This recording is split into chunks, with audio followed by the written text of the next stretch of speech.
आज की ये प्रेस कॉन्फ्रेंस इनफर्टिलिटी से रिलेटेड है। जैसा कि आपने न्यूज़पेपर में देखा होगा या बाकी होर्डिंग्स वगैरह में पढ़ा होगा, हर जगह लगे हुए हैं।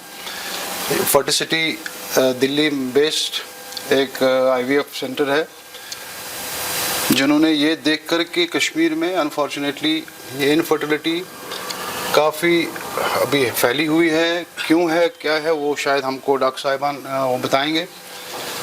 तो काफ़ी शुक्रगुजार हैं इनके भी हम कि इन्होंने कश्मीर में कश्मीर क्लिनिक्स ग्रुप को चुना है एसोसिएशन के लिए, हमारे साथ एसोसिएट हुए हैं। और हर महीने यहाँ कश्मीर क्लिनिक्स सेंट्रल श्रीनगर में OPD एक दिन के लिए हुआ करेगा और OPD एक अगले दिन अनंतनाग कश्मीर क्लिनिक्स साउथ में हुआ करेगा। जैसा कि डॉक्टर शकील ने बताया कि हमने एक सर्वे देखा, यहाँ का डेटा देखा श्रीनगर कश्मीर का, तो पाया गया कि हर दूसरा कपल इनफर्टाइल है। और हम पिछले 2016 में ये फर्टिसिटी IVF इस्टेब्लिश हुआ और एक बहुत ही एक्सपीरियंस डॉक्टर्स की टीम है, जो डॉक्टर ईला गुप्ता हैं, जो पहले ये आर्टेमिस हॉस्पिटल गुड़गांव की HOD हुआ करती थी। ये IVF 1999 से कर रही हैं, सिर्फ IVF एंड इनफर्टिलिटी का ट्रीटमेंट कर रही हैं।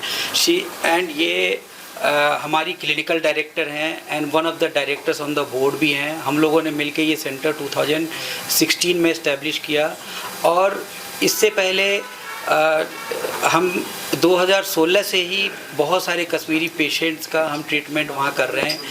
हर महीने दो तीन पेशेंट आया करते हैं वहाँ पे, बट उनको वहाँ पे इशू ये होता है, वहाँ पे ट्रीटमेंट के लिए नहीं आते हैं, पहले असेसमेंट के लिए आते हैं। तो बाद में हमने ये रियलाइज़ किया कि कभी कभी IVF की ज़रूरत नहीं होती है, हमेशा IVF की ज़रूरत नहीं होती है। कभी IUI से हो जाता है, कभी कुछ और तरीके से कभी IVF की ज़रूरत ही नहीं होती है। वो उन लोगों के पास अवेयरनेस नहीं है, नॉलेज नहीं है, तो वो सीधे ट्रैवल करते हैं। तो हम लोगों ने सोचा, जब हमने शकील रहमान साहब से बात करी कि क्यों ना कुछ एक अच्छा स्टेप लिया जाए और कश्मीर में कुछ शुरू करें कि पेशेंट्स को दिल्ली ट्रैवल पहले ना किया जाए, यहाँ हम लोग खुद आएँ, हमारे सीनियर डॉक्टर्स यहाँ पे आएँ, यहाँ असेसमेंट करके देखें उनको IVF की ज़रूरत है या नहीं है। तो अभी IVF सेंटर्स तो बहुत खुले हुए हैं, बहुत हैं, हर कॉर्नर में हर गायनोकोलॉजिस्ट बोलती है कि हम IVF करते हैं, बट ऐसा नहीं है।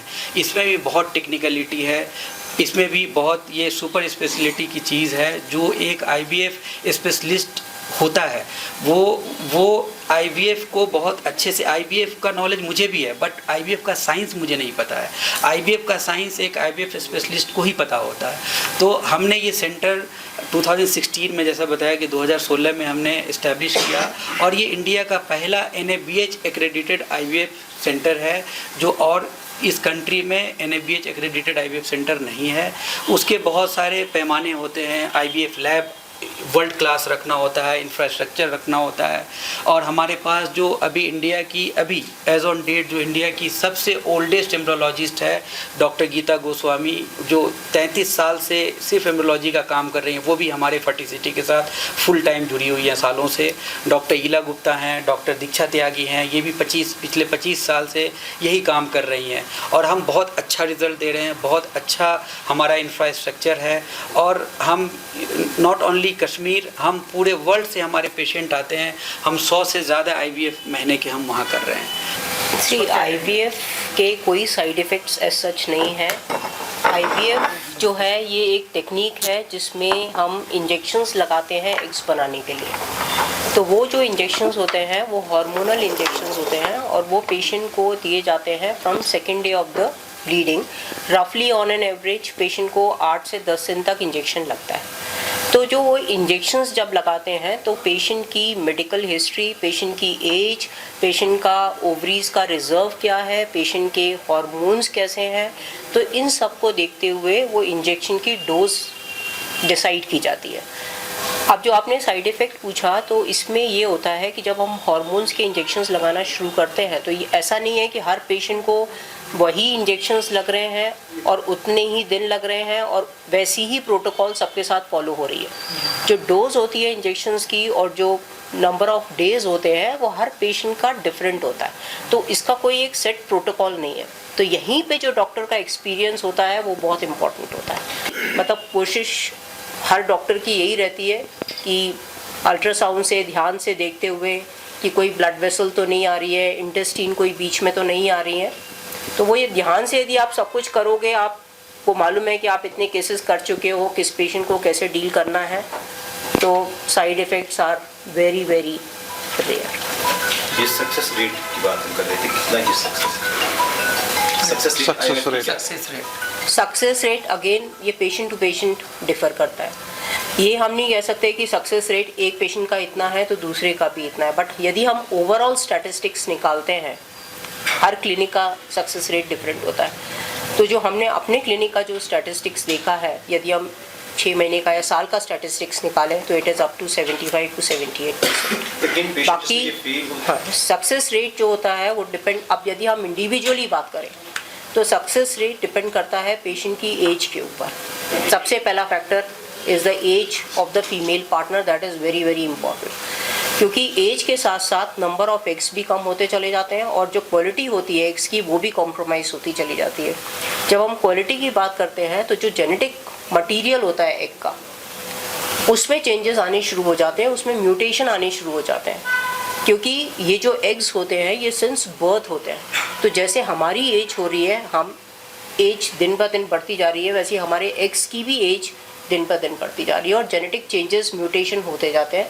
तो इसीलिए आपने सुना होगा कि पहले बोला जाता था फैमिली लाइफ 35 से पहले कंप्लीट हो जाए तो अच्छा है, क्योंकि जैसे जैसे एज एडवांस होती चली जाएगी रिस्क ऑफ मिसकैरेज बढ़ता चला जाएगा, रिस्क ऑफ एबनॉर्मलिटीज़ बेबीज़ में कंजेनाइटल डिफेक्ट वगैरह बढ़ते चले जाएंगे, जो फर्टिलिटी रेट जो होती है वो भी रिड्यूस हो जाती है। तो जब हम उनको ट्रीटमेंट के लिए भी लेते हैं तो उसमें भी सक्सेस रेट कॉम्प्रोमाइज़ रहता है। दूसरा फैक्टर होता है कि प्रॉब्लम क्या है, किस कारण प्रेगनेंसी नहीं हो रही। साथ में मेल इनफर्टिलिटी भी है, स्पर्म भी कॉम्प्रोमाइज्ड है, ट्यूब्स कॉम्प्रोमाइज्ड है, ओवेरियन रिजर्व कॉम्प्रोमाइज्ड है, या यूट्रस में कुछ प्रॉब्लम है, उसकी लाइनिंग नहीं बनती है, या यूट्रस में कोई कंजेनाइटल डिफेक्ट है। तो ये जो सारी चीज़ें होती हैं ये सक्सेस रेट बताती है। जो ऑप्टिमम फर्टिलिटी है, maximum fertility we all know is in 20s, 30s में और कम हो जाती है, 40s में और कम हो जाती है। Beyond 40 years of age it is only 5 to 10%। ये 5 to 10% भी हम ज़्यादा करके बोल रहे हैं, it is not even 5% because of the genetic changes. अब जैसे आपने बोला कि what is the right time to ना, पेशेंट हम बोलते हैं कि पेशेंट इनफर्टिलिटी की कैटेगरी में कब आता है, यदि वो 1 साल उनको हो गया है ट्राई करते हुए, साथ में रहते हुए, उसके बाद भी प्रेगनेंसी नहीं हो रही है, चाहे वो 25 साल का है, चाहे 22-23 साल का है, चाहे 35 की एज का, they should consult a doctor. IVF के लिए सबसे पहले कि पेशेंट को ट्राई करते हुए काफ़ी टाइम हो गया है, उसने IUI वगैरह भी ट्राई कर लिए हैं या एडवांस स्टेज है, तो IVF is the answer. Patient की ट्यूब ब्लॉक है या ट्यूब डैमेज्ड है, अब उसमें हम एज नहीं देखते, यदि वो अर्ली एज में भी ट्यूब ब्लॉक्ड है तो उसको हम कुछ नहीं कर सकते, तो उसके लिए IVF is the answer. Mail factor infertility है, उसमें भी यदि स्पर्म कॉम्प्रोमाइज्ड है, अब उसमें भी डिपेंड करता है कि सीवियरिटी क्या है स्पर्म काउंट की और मूवमेंट ऑफ द स्पर्म की, तो वो सीवियरिटी के बेसिस पे यू डिसाइड कि हमने IUI के लिए ट्राई करना है या IVF के लिए ट्राई करना है। IUI के लिए ट्राई करते हैं, उसके बाद भी प्रेगनेंसी नहीं हो रही, IVF इज़ द आंसर। तो मेल फैक्टर इनफर्टिलिटी है, ट्यूबल फैक्टर इनफर्टिलिटी है, या एग बनने में प्रॉब्लम है, सीवियर एंडोमेट्रियोसिस है। सीवियर एंडोमेट्रियोसिस, ये एंडोमेट्रियोसिस एक कंडीशन होती है जिसमें बैकफ्लो होता है मेंस्ट्रुअल ब्लड का। तो जब बैकफ्लो होगा मेंस्ट्रुअल ब्लड का तो वो ब्लड जो है एंडोमेट्रियल जो टिश्यू होता है, लाइनिंग जो होती है यूट्रस की, वो एक्यूमुलेट होनी शुरू हो जाती है एब्डोमेन में, तो उसके कारण भी ओवेरियन रिजर्व कॉम्प्रोमाइज़ होना शुरू हो जाता है और सिस्ट बननी शुरू हो जाती है, जो आपने सुना होगा चॉकलेट सिस्ट। तो उसके कारण भी ट्यूब्स डैमेज हो जाती हैं, ओवेरियन रिजर्व कम होना शुरू हो जाता है, तो वहाँ पे भी हम उनको बोलते हैं कि IVF करके और प्रेगनेंसी के लिए आप आगे बढ़ें। तो कितने % रिस्पॉन्सिबल इसमें जो है रीज़न फीमेल में होता है या मेल में होता है? ये जो आप प्रॉब्लम बता रहे हैं ये खाली यहीं पे नहीं है, ये पूरे इंडिया में है जी। वही हम लोग जैसे आप बात कर रहे हैं कि IVF एक ट्रिकी सिचुएशन है जिसको बहुत आसानी से हम लोग सॉल्व कर सकते हैं। उसके लिए हमें काउंसलिंग बहुत ज़रूरी है, डिस्ट्रेस करना पेशेंट को बहुत ज़रूरी है, समझाना बहुत ज़रूरी है कि ये टाबू नहीं है कि हम IVF कर रहे हैं या IUI कर रहे हैं, नॉर्मल ट्रीटमेंट कर रहे हैं। इनफर्टिलिटी एक मैनेजमेंट है, उस मैनेजमेंट में सिर्फ IVF नहीं आता है, उसमें नॉर्मल मैनेजमेंट भी आता है, IUI भी आता है, IVF भी आता है, उसके आगे के प्रोसीजर्स भी आते हैं, जिनको कई बार हम लोग जो कॉमन प्रॉब्लम, जैसे यहाँ के पेशेंट ऑलमोस्ट 25-26 साल से मैं ट्रीट कर रही हूँ, तो यहाँ 2 चीज़ें बहुत कॉमन है। यहाँ पे इतना फीमेल बहुत स्ट्रेस्ड है, not because of the husband, ये हम बता रहे हैं आपको, because of the families. They think कि फैमिली में हमें क्या बोला जाएगा, वो बहुत बड़ी प्रॉब्लम है यहाँ पे। तो हमें समझाना पड़ता है, more than the mail factor, अगर मेल फैक्टर भी है तो भी हमें फीमेल को समझाना पड़ता है कि फैमिली को अभी आप छोड़ दो, जो अगर मेल की प्रॉब्लम है तो पहले उसको ट्रीट करते हैं और आपको एक बच्चा करते हैं। दूसरा, फीमेल एज यहाँ पे बहुत बड़ी प्रॉब्लम है कि लेट मैरिजेस हैं, जो आज भी हमने पेशेंट्स देखे सब लेट मैरिजेस हैं जिनकी एज ज़्यादा हो चुकी है, और फाइब्रॉइड्स हैं, एंडोमेट्रियोसिस का प्रॉब्लम तो है ही बहुत कॉमन यहाँ पे। तो उस केस में भी जब टाइम हो जाता है 2 साल 3 साल, शादी हुई 33 साल में, 34 साल में, 39 में वो आपके पास आ रहे हैं। तीसरा, फैसिलिटीज़ का अभाव, एडवर्टाइजमेंट बहुत है, नॉलेज भी अब सबको होने लगी है बिकॉज इंटरनेट बहुत इजीली अवेलेबल है, उस इंटरनेट का मिसयूज़ भी है। पेशेंट डर जाता है कि मेरे साथ तो इतनी सारी प्रॉब्लम है तो हम तो ट्रीटमेंट कर ही नहीं पाएंगे। तो एजुकेशन बहुत ज़रूरी है, टाइम से ट्रीटमेंट बहुत ज़रूरी है। जैसे अभी डॉक्टर इगला ने सारा ट्रीटमेंट के बारे में आपको बताया, ऐसा नहीं कि ट्रीटमेंट फेल ही होती है, ये बहुत कॉमन क्वेश्चन है, हम फेल क्यों हो रहे हैं? प्रॉब्लम है तो फेल हो रहे हैं ना, प्रॉब्लम है तो हम उसका सोल्यूशन निकाल सकते हैं, प्रॉब्लम ही नहीं है तो फेल क्यों होंगे हम? जैसे अनएक्सप्लेन इनफर्टिलिटी है, वहाँ तो कोई प्रॉब्लम होता ही नहीं है,